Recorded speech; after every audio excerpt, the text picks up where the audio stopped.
Anne bekerja menjadi pengasuh anak, tapi ia selalu sembunyi menghindari majikan, karena perilaku orang kaya sangat aneh. Nanny, this is yours, is it not? Anne kebingungan, lalu bengong. Majikan bilang lingerie itu ia temukan di mesin cuci. It is not mine. It is not Mr. X's, so it has to be yours, right? Right? Majikan melempar lingerie, memintanya jangan asal taruh barang. Anne yang melihat ekspresi wajah majikan, mengerti rahasianya, hanya mengikutinya. Situasi ini, Anne sudah terbiasa. Pertama datang, ia membaca aturan yang ditulis di surat. Tak boleh sentuh dinding, tak boleh naik kereta, karena banyak bakteri. Seminggu 3 kali melatih anak bahasa Prancis. Anak hanya bisa makan protein. Tak boleh kaish makanan murahan. Anne tak bisa berkata-kata, tak bisa sembunyikan rasa gembira melihat rumah ini. Barang di dalam penuh kemewahan. Di ruang wardrobe penuh dengan heels bermerek. Sepasang heels. Bisa untuk sewa kos. Anne berbaring di ranjang dan berpikir, lalu berendam di bathtub. Seharian kelelahan. Nanny? What are you doing? Tapi ini semua tidak penting. Majikan menentukan jarak pergerakan Anne. Kamar pengasuh juga sempit. Yang menemaninya adalah sebuah mesin cuci.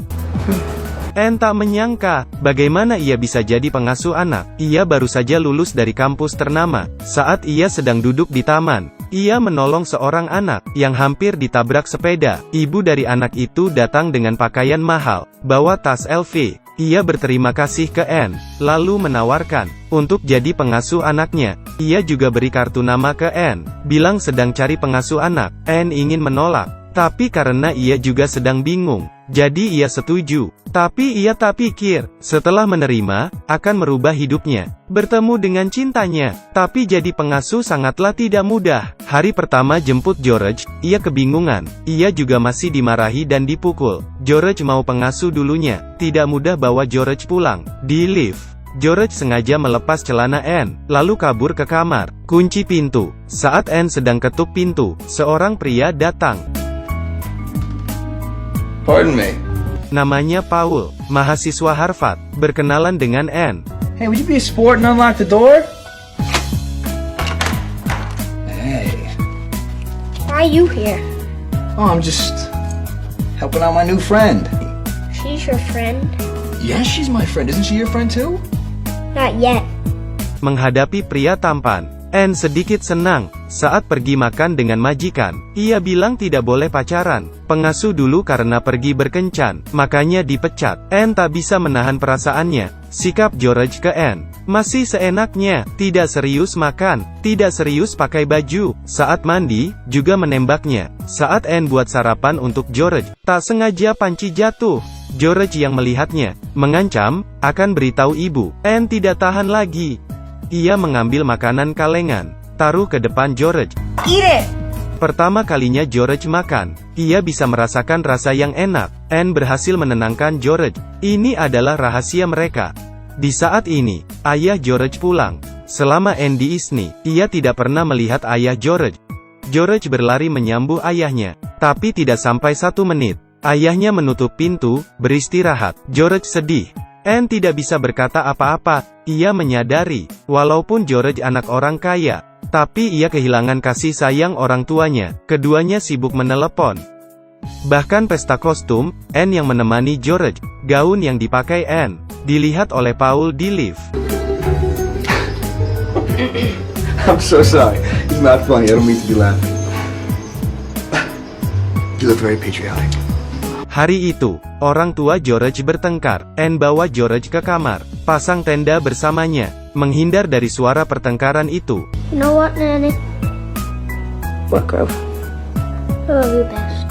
Di dalam hati George, setiap hari yang menemaninya makan dan bermain, adalah orang yang paling ia sayang. Hubungan mereka semakin dalam. Anne bawa George mencoba suatu hal yang baru. Makan es, naik kereta, pergi ke museum. Malam itu, hari Anne libur, tapi majikan menolak. Hari ini dia harus ikut acara pertemuan pengasuh. Di sini majikan berbicara jelek tentang pengasuh mereka. Pengasuh hanya menunduk.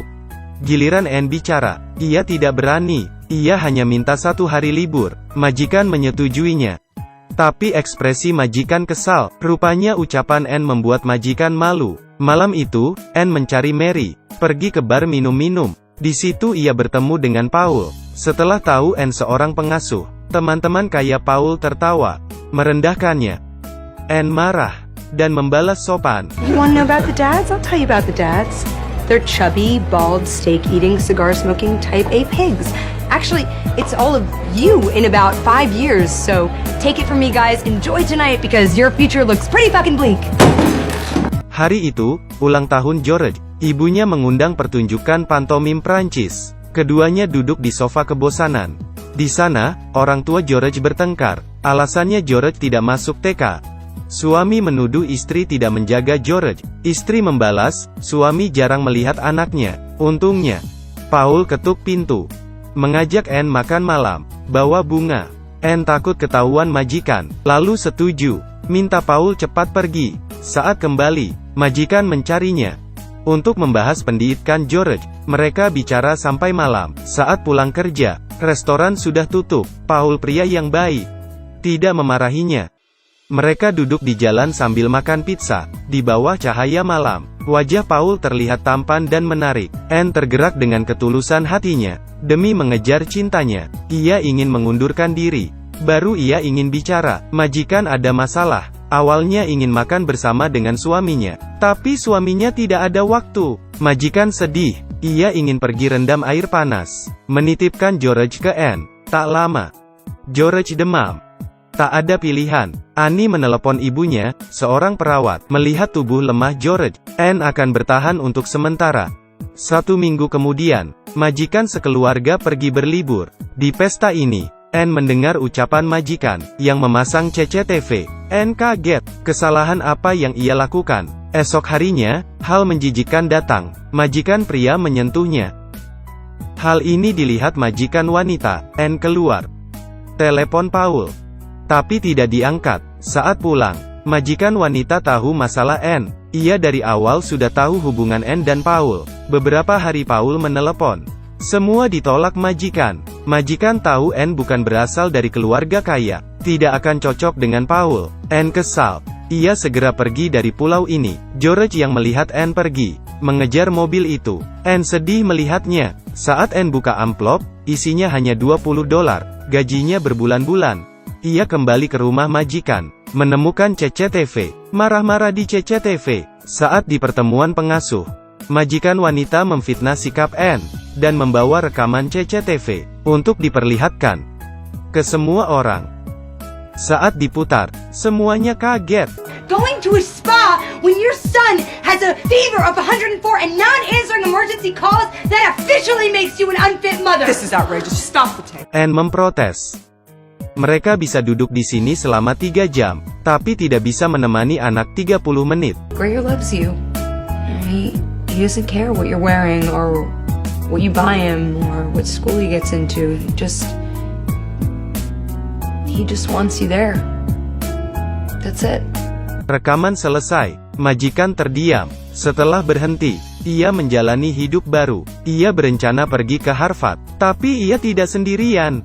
Paul datang kasih surat. Isinya ucapan terima kasih majikan wanita ke Anne. Ia sudah bercerai, hidup bersama dengan George. Ia akan pakai waktunya untuk menjaga George. Anne sangat senang. Pengalamannya selama 2 bulan sangat berharga. Mengingatkannya, ada orang bilang, saat hidupmu hilang, sebaiknya masuk ke dalam lingkungan baru, agar bisa mengenal diri sendiri lebih baik, dan membuat pilihan tepat.